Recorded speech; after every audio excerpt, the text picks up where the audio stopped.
Greetings, everyone, and welcome. Tonight's conversation looks to peel back the layers on a complicated and emotional topic, reparations, the movement, the effort that is taking shape even as I speak, and being defined and redefined every day. What do reparations look like now, with such a wide range of forms putting down roots in pockets across the country? What might they look like in the future? Is every idea appropriate?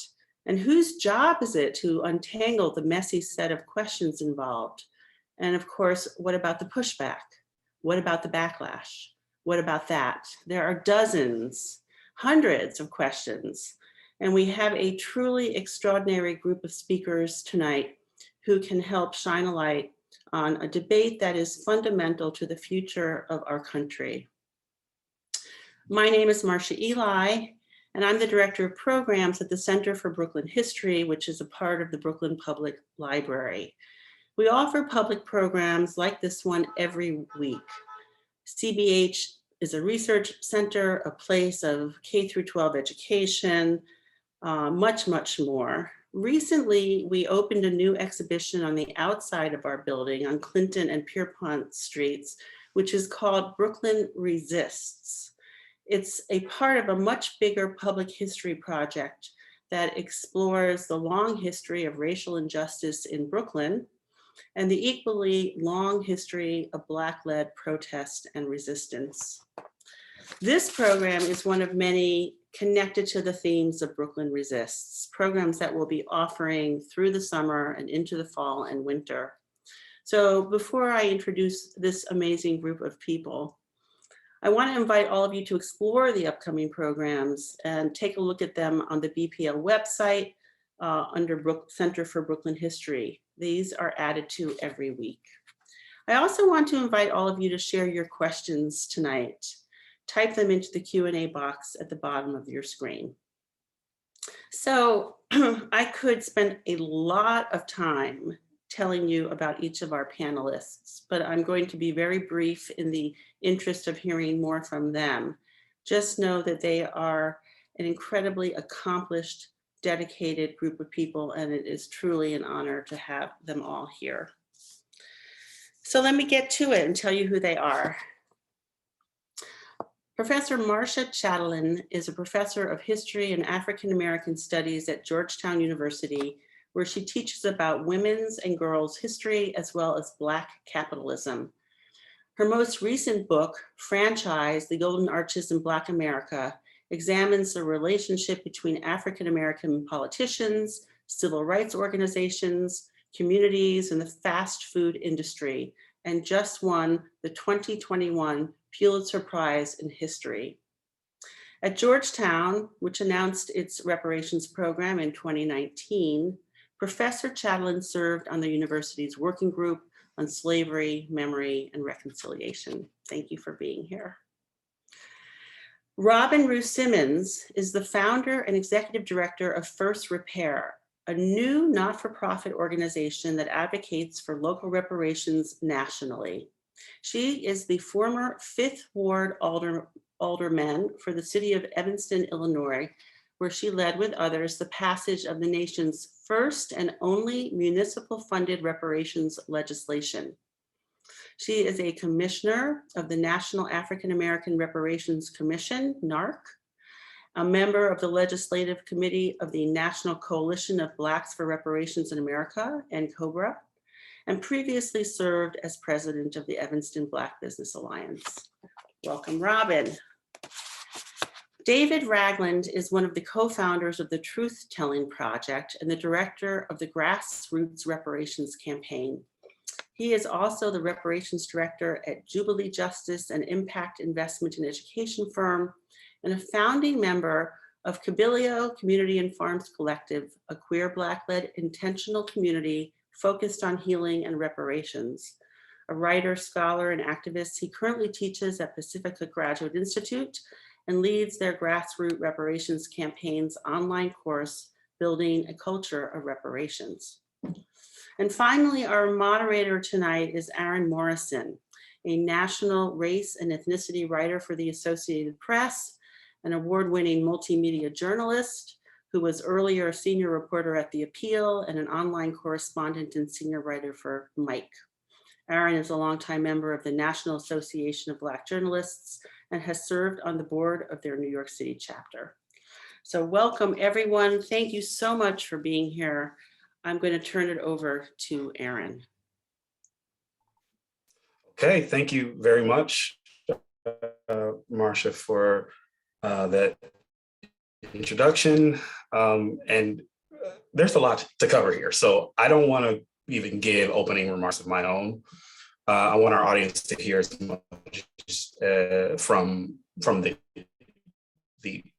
experts here as I can get to your questions out in the audience. So before we get into the discussion, we should actually set out some definitions.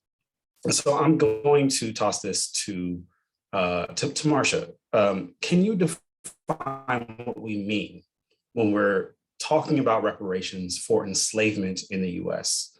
And is that cash apping your Black friend?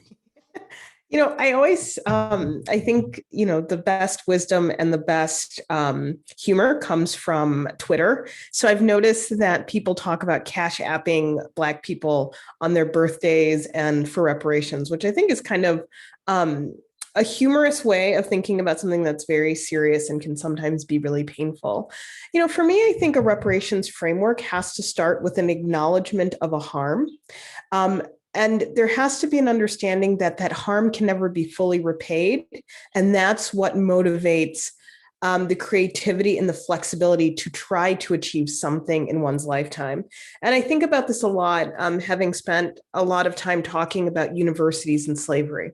And when we talk about reparations in the context of higher education, people immediately say, well, it should be scholarships. But one of the things that I think we have to be really careful about reparations is that sometimes the terms of the reparations can obscure the depth of the harm. And so for a university to say it's scholarships is to lose sight of the various ways that universities do harm that have nothing to do with students and have to do with their labor policies, with their footprint, with their investments, with their impact on a lot of different places. And so to return to your question, I think reparations, again, is an acknowledgement of a serious, historically driven harm that continues to inform the way people live and the options that they have. And it is a series of creative attempts to pay homage to that pain and to understand that this is something that will have to be repaid for generations. I want to stick with you real quick. Can you, for context, especially for the audience who's just really starting to learn about this, can you call out the ways that other racial and ethnic groups have received reparations for a historical atrocity or a genocide? Yeah, so the two examples that are often used in conversations about precedent and reparations is we know that the tragedies of the Holocaust and the responsibility that the German government took for its systematic genocide of mostly Jewish people, but people of various backgrounds. We know that this is something that has not only informed policy in terms of monetary reparations, but a kind of sensibility about remembering that, people have a number of thoughts and critiques about, but it's this idea that it isn't just about putting a value on the harm, but it's also making sure that one can't forget that the harm happened. And in the United States, we often point to people who were victims of Japanese incarceration during World War II, American citizens of Japanese descent who lost their private property, who were put in these various camps throughout the Southwest and in the West Coast because they were considered a threat to national security. There have been reparation strategies towards these individuals and their descendants. I think that anytime people say, well, we just can't do it, I think that we have so many living, breathing legacies to the history of slavery that, the impossibility of the task should actually be a motivation, not a deterrent to try to dig deep. Thank you for that. I'm going to open this question to anyone on the panel. Many people were taught that enslaved Africans were promised 40 acres and a mule to build new lives after emancipation. And we know that didn't happen as intended. Would that have been reparations? And why or why not?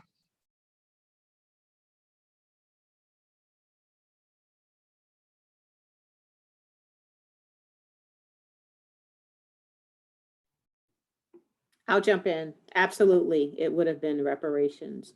It would have been, as stated, an attempt to begin to repair harm done. It would have been reparations in a tangible way. And we have been working towards that goal since, with the goals of HR 40 and now all of the local initiatives.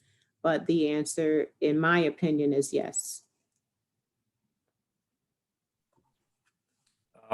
Actually, Robin, I'm glad that you picked up on that question, because the next one I had is specifically for you. African American Reparations Commission has put out a 10-point reparations program. Can you talk about how that program was conceptualized, how it was sort of, how you came up with it? Absolutely. So a little bit about NAARC, because the question comes up distinguishing them between and COBRA. NAARC was actually convened in 2015 by Dr. Ron Daniels for the purpose of advancing reparations with a focus on HR 40, but also looking at local initiatives. So the 10-point plan, because there are so many definitions of remedy, unfortunately, there are so many injuries, and therefore, there's debate on, is it cash, is it programming, is it benefits? And this 10-point plan allows a guideline, a template to be considered for institutions and localities, organizations and leaders to advance reparative justice beyond what would be ordinary public policy. So its concept and its vision was to separate ordinary public policy, equity, the things that we should be doing in good, smart, fair government, the things that organizations should be doing anyway, and separating that from true repair, true justice, and identifying it as reparations. And this 10-point plan is extremely robust. I think that it should be considered as leaders and organizations are beginning to discuss reparations and look at that as a reference on how they might bring remedy or repair. It's going to be different for every community, every organization. There's a different injury, there's a different demographic, there is a different history. And I think looking at this model or this template is a guide that should be considered by those that are entering the reparations discussion. Now, speaking of communities, you, of course, have been an alderman in Evanston, Illinois, and that town has been in the news in the last year after it adopted a housing reparations program to address, the injustice of redlining that has stifled Black Americans' ability to build generational wealth through home and property ownership. What has been the reception of that program? So thank you for the question. And first, I'm going to just set the record straight on the timeline of what we've done in Evanston. It was actually 2019 that we passed our reparations legislation, committing the first $10 million of our cannabis sales tax to begin repair for the Black community in Evanston. It was through a robust community process, the stakeholder, the Black residents of Evanston, that gave their feedback and opinion on what forms of reparations we would want to prioritize.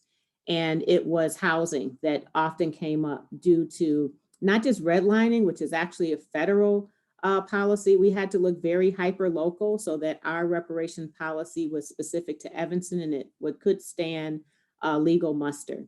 So we looked at our anti-Black policies that were enforced by the city of Evanston.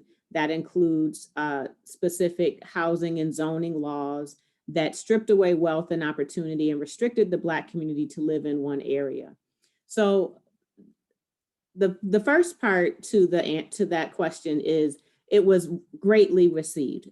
Excitement, appreciation. We are moving forward in a reparative way in Evanston for the Black community. We have acknowledged those harms and we're working on remedies. Now, the housing priority initially was very well received, but as the discussion of reparations became more of a national discussion and more opinions were formed, there is some conflict on, should it be cash only? Should it be benefits? Should it be some form of restitution? What should it be? And we've learned through NAARC and in COBRA that there are 5 components of reparations, and we are excited to move forward prioritizing housing. We have over 1,000 residents that have responded, interested in applying for reparations in our community, looking to build equity and wealth in housing with our program.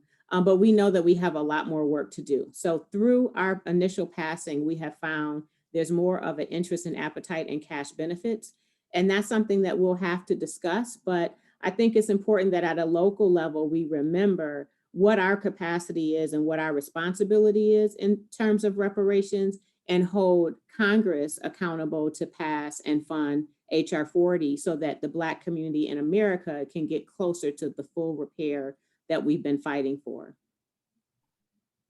Thank you for that. You know, I know that when people have casual conversations about reparations, you know, the debate kind of seems to break down around the rhetoric from opponents who believe that direct cash payments or investments will not help all Black Americans because they, you know, or rather we as African Americans would not know what to do with it or would squander it. So I'm turning to you, David.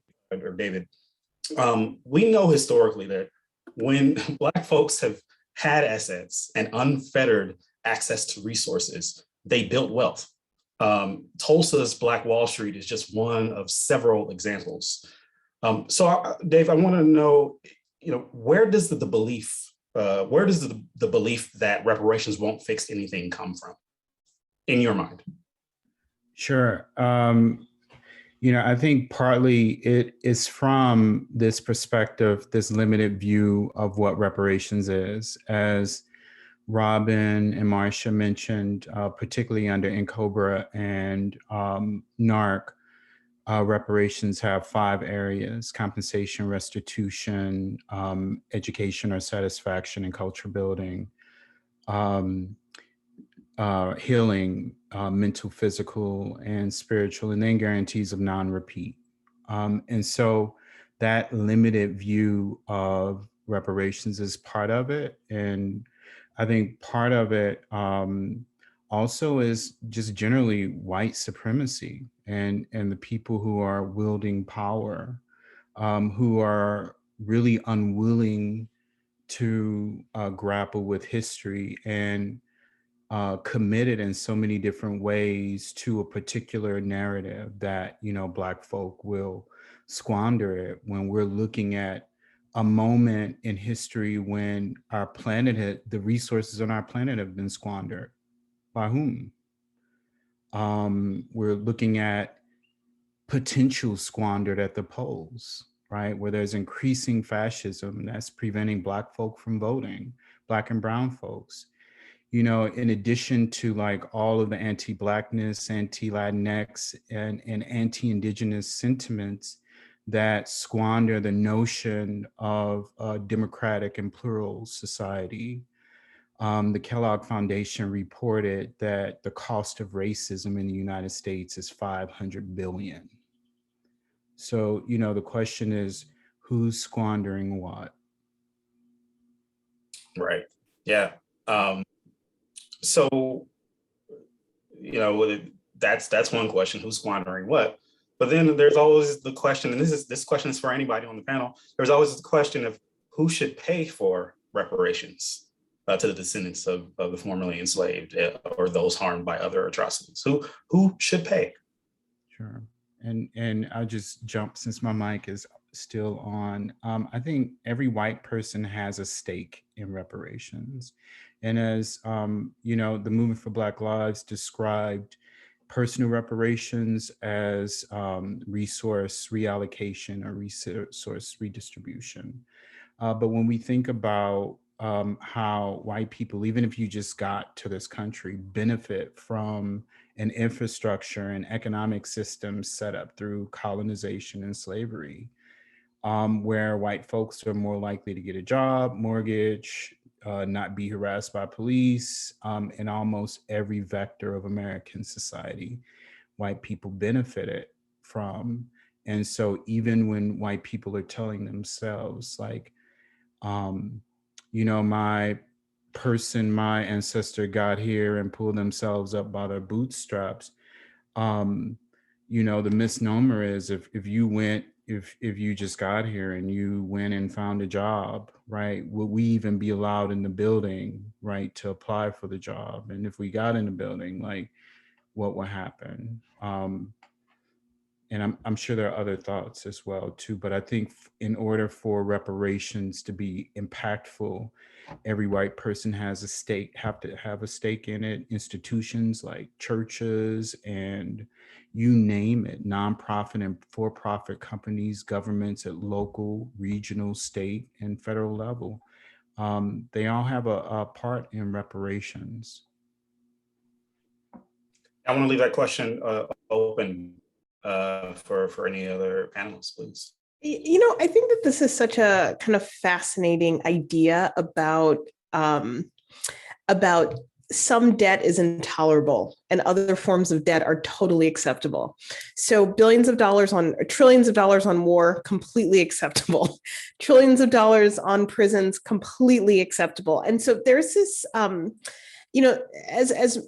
the way that the kind of white supremacist imagination fuels itself on this idea of what is a good investment and what isn't, who is deserving and who is not, that these conversations about like, well, how much is too much, or can we trust people with cash, is something that I really find fascinating. And I have always been a proponent, and I'm really glad that Robin raised this point about where there are policy issues that are just good policy, that when we tether to, well, reparations will be good policy, we lose sight that no, there's a common good that we should always fuel. And reparations is a very specific type of gesture. And so I think that this idea that that reparations is this kind of intolerable idea, but other sources of funding in the interest of the common good is totally acceptable, is, gets at the heart of how these fantasies about merit, these fantasies about hard work, monetizing hard work so it can become capital, and family inheritance becomes part of the reasons why people oppose this. And I just, I think direct cash aid is the most radical ask in terms of advocating for reparations, because anytime I hear people say, well, it should be in a fund that is controlled for X, Y, and Z purposes, I think people are really saying what they think about Black people and their abilities to govern themselves. And Robin, I want to give you a chance at this question too, but I want to pick up on something that Marcia just said, and maybe Dave sort of alluded to this, but we just went through a pandemic where they sent checks to everybody. I mean, just about everybody, because they recognize it as a good, a public good, in order to tide people over. Though it, what we know, it didn't cover everything. In order to tide people over, the government decided, okay, our elected representatives decided, okay, let us pay direct cash payments so that people can make it through this pandemic when they are not able to get to work or go to work or do the things they would normally do, so that we can battle this pandemic. And I'll say one other thing. I recently was doing some interviews for a project around the centennial of the Tulsa Race Massacre. And I asked the Republican white mayor of Tulsa why he has publicly opposed paying reparations to the descendants and living victims of the Tulsa Race Massacre. And he said that it would be unfair to ask today's Tulsa taxpayers to pay for an atrocity that they had nothing to do with, that they weren't around for. So I just wanted to leave that there, place that on the table. And if anybody wants to sort of pick up on this idea of who should pay for reparations, I don't know, Robin, if you have some thoughts there, especially from that coming from an elected official. So my work is really focused on institutional or government, more specifically, redress or reparations being paid by government entities that have harmed the Black community. Obviously, there are organizations, there's the university systems and family foundations and so on that should be, but my focus really has been on advancing legislative actions that mandate repair to the Black community that is paid by the government entity that has enforced that harm. So in the case of Evanston, it's the city of Evanston that restricted the Black community to live in one neighborhood and later stripped away amenities in that neighborhood. And there was health, wealth, opportunity loss, and so on that continues today for multiple generations. And that's where my focus is. There is so much need for repair. There is no shortage of opportunity for individual redress or organizational redress. But my focus has been specifically on government redress, and it should be paid by the government entities that harm the Black communities. Right. Thank you for that. So I want to move on to another question here. You know, and actually it sort of pivots on something that Robin spoke about earlier, and I think you just reiterated. You know, should we consider reparations for the victims of other things like mass incarceration and the war on drugs? You know, which, if you've been paying attention, the war on drugs turns 50 this summer. So, you know, is that something that could you know, benefit from a reparations sort of discussion? I'll jump in. I'll jump in and say yes. So for instance, you just talked about the war on drugs, and my own family, like, we experienced the impact of the whole, you know, war on drugs, like just in my own neighborhood in North St. Louis. But then when you think about the way that certain institutions like prisons have a deep history and deep connection, and kind of really is part of an ongoing legacy, is part of the world slavery created. So when you think about prisons and policing, there's a direct relationship. You know, when we talk about convict leasing, you know, and we can look at Angola prison, like right down the road, there was a plantation that the prisoners were leased out to. And then we talk about today, and we just saw a report that the corrections telecom services made $1.4 billion off of Black and brown inmates and their families. So when you think about how that's driving them into debt, you know, and the amount of money, and then the people who are invested in prisons and the weapons that police use and so on and so forth, like, there's a direct connection, and in a sense that, you know, we're talking about reparations as a remedy for slavery and that moral harm and redress. But we should also be thinking about the way that slavery created these institutions that still live on, right? Where slavery is still allowed in certain types of incarceration. And so how do we think about slavery plus abolition, or reparations plus abolition, as an important issue? Marcia or Robin, do you want to add any thoughts to that question?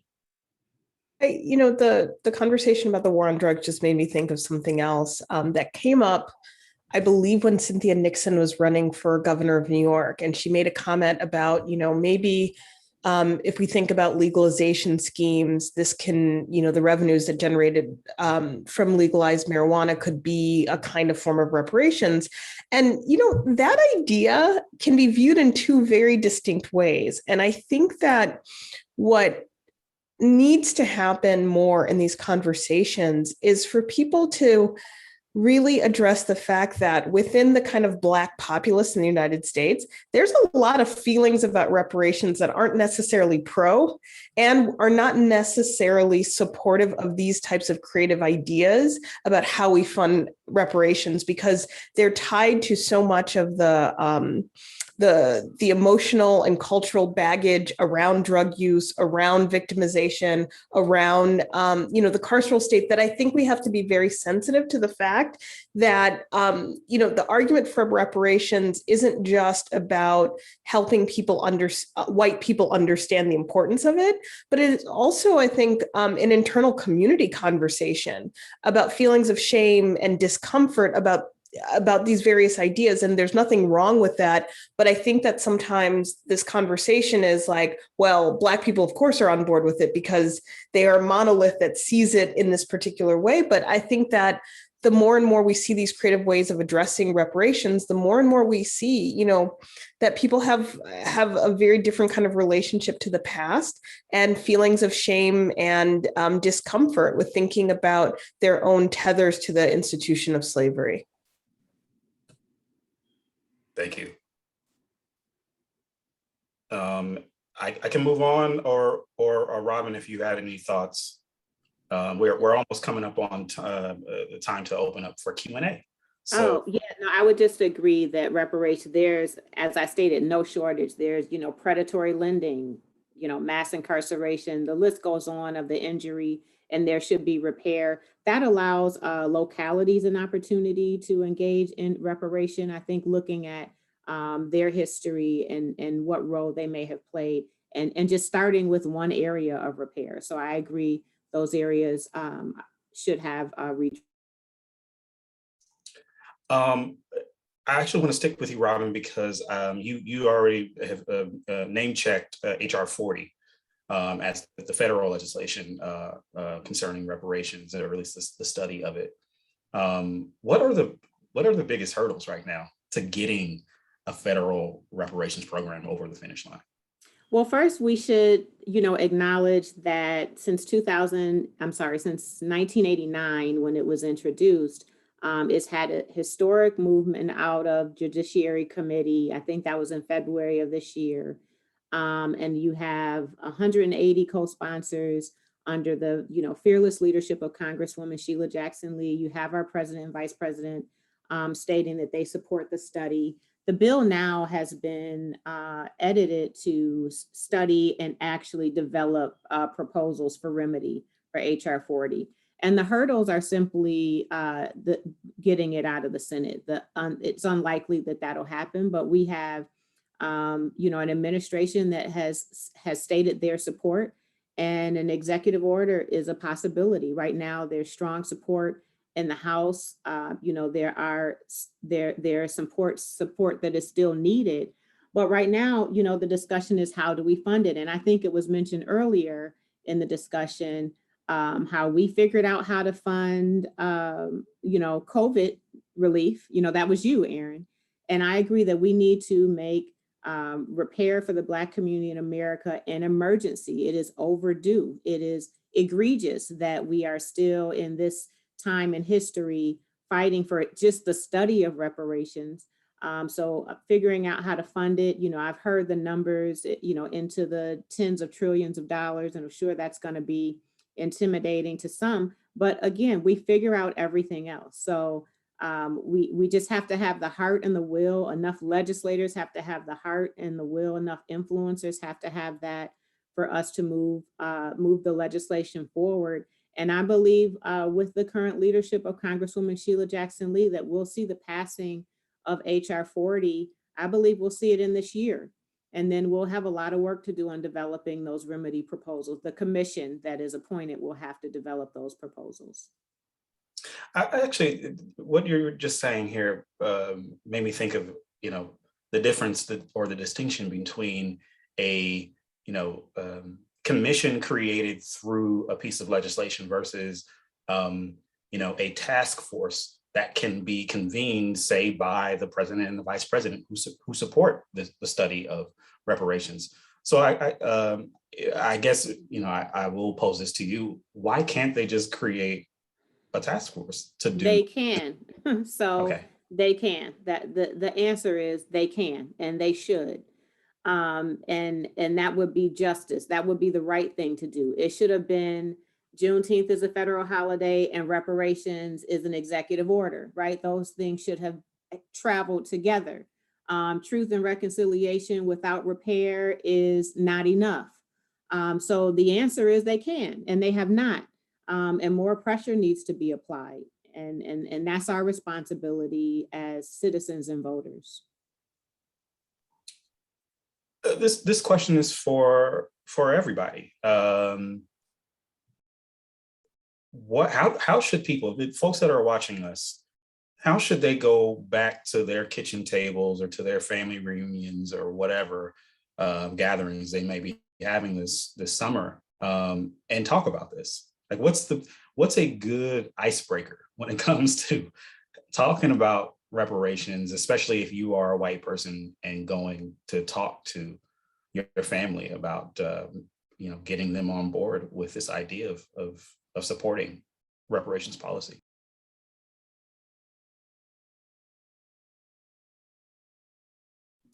I think the first step is to really commit to the study of history. I think that the reason why reparations has such a difficult resonance is because I think that the complexity and the many dimensions of slavery have yet to be fully taught in schools. And we see what's happening with this current culture war about just teaching real American history, let alone really exploring the history of slavery. I think that needs to be kept in mind. And I also think that we really need to challenge people's ideas of hard work and hustle as yielding all of the things that people need to live. I think that there is such a pejorative view of Black worthiness and of Black deservingness and Black, rightful ownership that, again, I think sometimes the resistance to reparations is this idea that people are getting something that is not earned. And I think once we're in those paradigms, it becomes really hard to think about what does redress actually mean and what does historical trauma and legacy, how does it show up among generations? Thanks. Dave or Robin, if you want to. Yeah, I'll jump in. I think there's so many resources out there now. At the City of Evanston, we came up with a discussion guide for allies and community members that want to lead a small group through a reparations conversation. That's at thecityofevanston.org/reparation. Movement for Black Lives has a really robust reparations toolkit that could be used as a guide to lead discussion. And then something tangible. So the education piece is important. Don't go ask your Black friends, tell me about, your trauma. We don't need that in our life right now. Go and get educated. There's all sorts of Black history museums and archives, and then do something tangible, whether it is giving in a financial way to an organization that is advancing reparations, or giving to a fund that is delivering reparations, or it's providing technical assistance if you don't have the means, but do something tangible once you are educated. And I would argue that there shouldn't be that much of a deep dive needed into the education to justify reparations. We see it in our data, we live it, we experience, racial terror on social media. So just taking action. But the I'll put that movement for Black Lives reparations toolkit in the chat. I think it's a really good toolkit to consider. Great. And Dave, if you want to add anything before we move on to Q&A. Sure. So I agree with everything that was said, and I view reparations as a spiritual practice, and some of the work that we do. We look at reparations from like this moral framework, like what do institutions and individuals benefit? How do they benefit from this history, right? This legacy of slavery. And so part of our work is trying to build a culture build a culture of repair and reparation so that there's an understanding and commitment to like what it means to live out this experience as someone who benefit, rather passively or, whatever. And we have 2 days a year that are Reparations Sunday, which was created by NCOBRA. And we encourage white-led churches, white groups to work and create reparative relationships with Black-led organizations. So what would it look like if our nation, if people saw reparations as a personal matter, that benefiting wealth from plunder, in their inheritance? What if if people in our country saw that as a deep moral and spiritual problem because money has energy, right? Entire industries were created to help people inherit wealth, keep that wealth. And so I think we have to look at it as an individual, spiritual, and part of a culture that we have to disrupt that's rooted in white supremacy. Before I move to take the first question, I'll just say in response to that, preach. So the first question, we don't know who it comes from, but I want to pose it to Marcia. And it says, if we agree that all white people have a stake to pay towards reparations, how do we go about defining whiteness? Oh, I think that's an interesting question. I think it's very much defined by proximities to power, right? And so I think that this then becomes a really difficult reckoning because in various movements that try to explain to people who are white and may feel or experience levels of disenfranchisement that they still have an asset that they call whiteness. It's really difficult, I think, for people to understand that whiteness can be an asset, even if it is not materialized as lots of capital for you as an individual. And so I think that becomes the first layer of it. Do you embody a community or a life that is not only valued over Black life, but is often put in opposition to Black life in order for you to have power? I think that once we use that as a working definition, I think people, I don't know if people are going to embrace that, but I think then that becomes a way of understanding what we mean by that. But I think that, again, there are various mechanisms for repair. And while I think that every individual should feel, right, a sense that they are contributing to a reparation system, I do think that institutions have a role to play in it, the banks, the insurance companies, the universities. And I would also say that there's something really kind of powerful happening with people like Catherine Frank, who writes about generational wealth transfer, and that as a member of a certain generation, she's going to be part of one of the largest wealth transfers in American history. What does that mean? And I think that for generations to come, those questions are so tied to whiteness because the opportunities to have capital to pass on generationally are often because of that asset that is hard for people to recognize as such.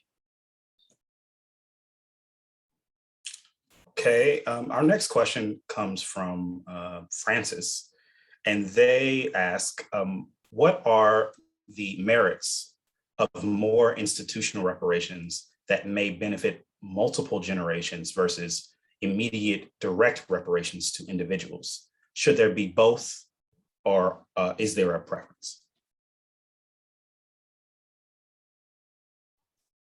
I feel like maybe Robin, that question really speaks to a lot of the work that you've laid out.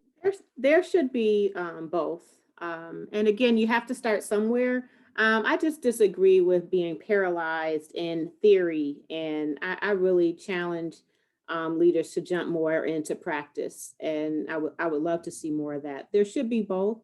I'll give an example. In Evanston, in addition to our reparation legislation, we have a local community foundation that has established a reparation fund that is led by the Black community, a community of stakeholders called the Reparation Stakeholder Authority. And part of the money will be for immediate access to repair, and part will be endowed for that generational opportunity to bring redress and repair. So I agree that both are necessary, and each institution will likely do something different. But if it's a larger fund that has a history and capacity to have an endowed fund and look at multi-generational actions, then I would agree that should be considered. Okay, we have another question here that asks, though we have been talking about this in the context of reparations to the descendants of enslaved Africans. This question asks, should there be reparations for indigenous folks who occupied this land before it was colonized? And I actually maybe should toss this back to Marcia, because I think in the examples you were giving earlier of ways that reparations has been seen in history, it's complicated when we talk about indigenous folks, right? Particularly in the US. Well, I mean, I think that the closest thing to what we are imagining in this conversation is sovereignty, right? The recognition of nations. Now, this gets very complicated because, again, the reason why that framework exists in the United States is because of capital. And so when we see situations about authority for taxation, about the ability to annex land for things like pipelines, we start to see that tribal sovereignty is not respected and not regarded. And so I think that the issue may not be reparations per se, as we're maybe talking about in this conversation, but rather a recognition of nationhood as it's defined. And then this becomes the question of what happens to land. And in the same ways that I'm sure there are people who say, well, we can never know who was enslaved. There's another fantasy like, well, can we really ever give back land? You can give back whatever you want, or it can be seized. And so I think that those are helpful conversations when we think about the vision of reparations and the respect of the rights of ownership of something in the past that then is taken away. But I think that the more and more we have these conversations across communities, I think our clarity becomes stronger on what exactly we're talking about. All right, we have another question. I'm not sure who is asking, but it says, what are the generational differences in discussions about reparations? We kind of talked about this, or we mentioned this a little bit earlier about, even within the Black community, there are different views about and on both sides of the argument about reparations. So what are the generational differences in the discussion about reparations? And are there clashes in what younger Black Americans are hoping for versus older Black Americans?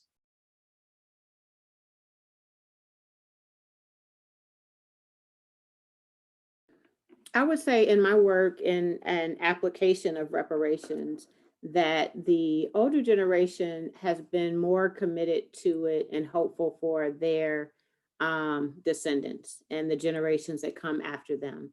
And honestly don't seem to have a lot of hope that it'll happen for them and benefit them, but they remain hopeful and in strong advocacy for how it can transform their family and their legacy. And then I would say the younger generation, especially the very young adult generation, seems to lean more towards cut the check, cash benefit reparation being the only form that satisfies their priorities for reparations. And then there's the majority that acknowledges various forms.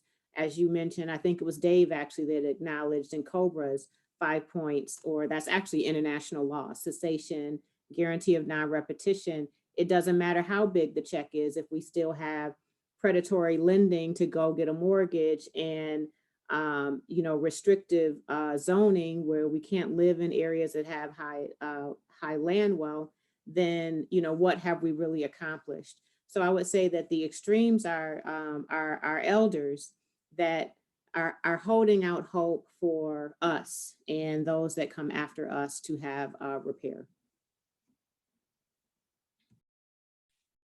Okay, we're coming up almost on the close here. And here's a question that I was going to put down and on my list to ask you all before Q&A.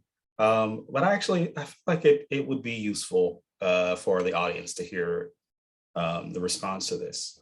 And you don't have to answer if you don't feel comfortable. But the question is, if you were to receive reparations today, what would you do with whatever form it comes in? What would you do with a reparations payment? My thought is whatever I want to. And I think that's really important, that reparations is about redress for moral harm, moral and material harm. And it should be led by Black folk, right? And determined by Black folk, minimally negotiated, right? And it doesn't matter, right? It is what Black folk want. I can't answer that I can answer it for myself, but yeah, definitely support for the little ones, but whatever we want to. I like that answer so much because I think that the imaginative possibilities of reparations are often undermined by the fantasies of what should and shouldn't be done with it. But I do think that there is this incredible possibility when we think about what would it mean for money to actually create choices in the lives of Black people. What do we understand money as acknowledgement, even as we understand money as complicated? And so I think about if reparations are about addressing harm, then what can reparations do to imagine worlds without harm? And so I actually don't know, I've never thought about that question. And at the same time, I think that the question opens up a lot of imaginative thinking. I also think they need to cancel student debt. If we're not going to get reparations, let's start there. I second that. Well, as far as the questions from the audience, I think we've gotten through all of them. There actually one has just come in. Let me read it real quick.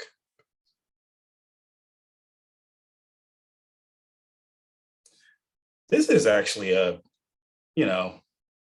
we probably could spend a lot of time on this question, but I want to narrow it in the context of the discussion about what reparations can do for African Americans. The question says, on balance, if there is one, are African Americans better off than those left behind in Africa? And I don't know, this person didn't specify if they mean financially or, you know, or what, but I'm just gonna put that on the table if anybody wants to answer that question. I'll answer it. And it's almost impossible to answer it without qualifying it financially, spiritually. I've just actually returned from a couple weeks in Guinea-Bissau, West Africa, and part of my personal reparation journey has led me to get my DNA ancestry and return home and have that experience, and it was incredible. And initially when I got there, I thought, wow, I didn't expect there to be so much poverty, but after a few days of being there, like poverty is relative. Like there was no panhandling. Everybody was fine. There was an abundance of just walk down the street and pick mangoes and cashews and pineapples and so on. And so, you know, it's a complicated, very, very complicated question. And I think that it's relative, depending on, you know, what you value as well off, what you value as success. That's relative, what success is. And I would have to leave that one unanswered and just say it's complicated. Well, I'll follow up and add to the question. Could reparations be funding repatriation, going back to the continent and, you know, establishing lives there, you know, absent the, you know, system we have here in America? Absolutely. So it's actually part of the 10-point plan, having that option to repatriate. And it should be something, I'm hoping that it is something that is considered in federal legislation. It's, you know, it's not something that we're looking at right now and in our first priority in Evanston, but it's part of, you know, restoring the dignity of a people, identifying with, you know, where you have come from.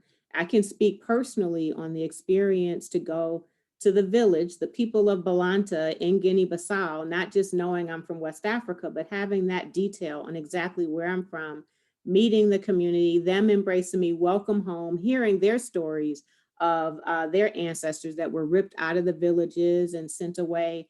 And so it's been life-changing for me. And my hope is that there is a fund available so that Black people have that option to learn specifically where they're from and have that option to at least reconnect or even repatriate if that is a choice that they have.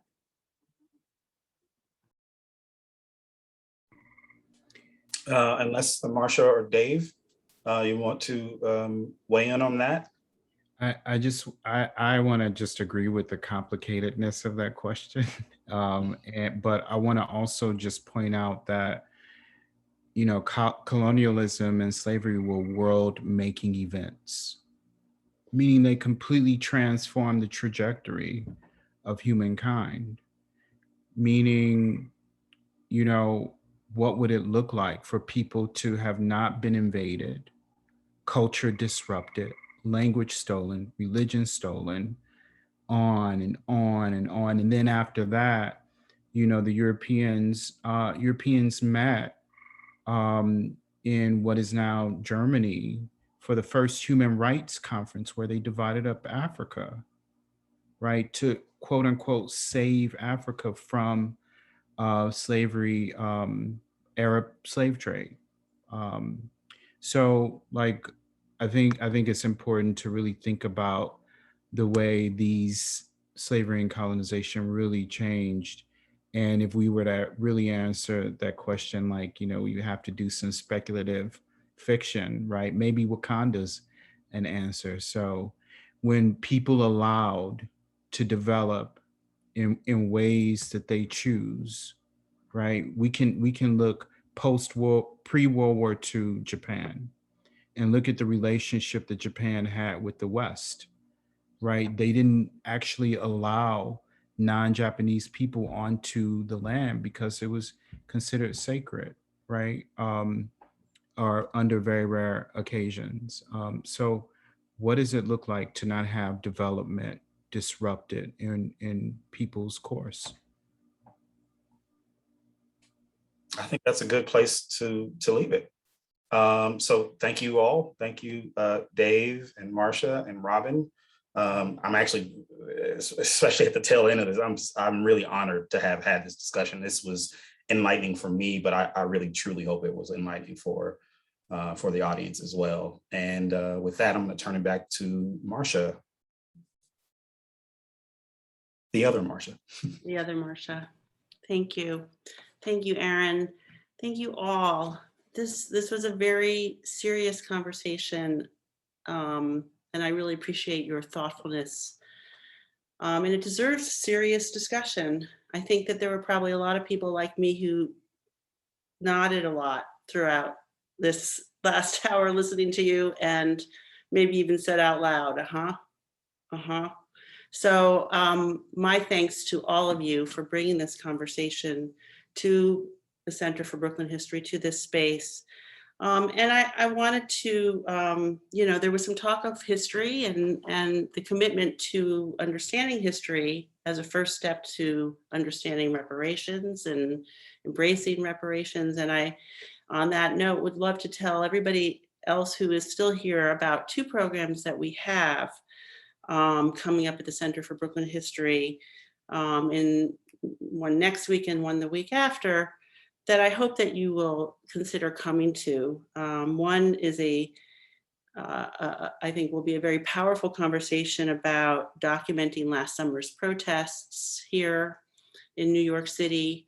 3 extraordinary photographers discussing their work and their stories and the impact of their work. And then in 2 weeks, we have a program about the Federal Writers Project's slave narratives, with Clint Smith and a number of historians talking about that part of the WPA, a critical capturing of history that most people don't know about. And I hope that you'll all go to the website and sign up for that. And I'll just, again, thank everybody who's part of this and all of you for coming. I hope you'll come to more. Thanks, everyone. Good night.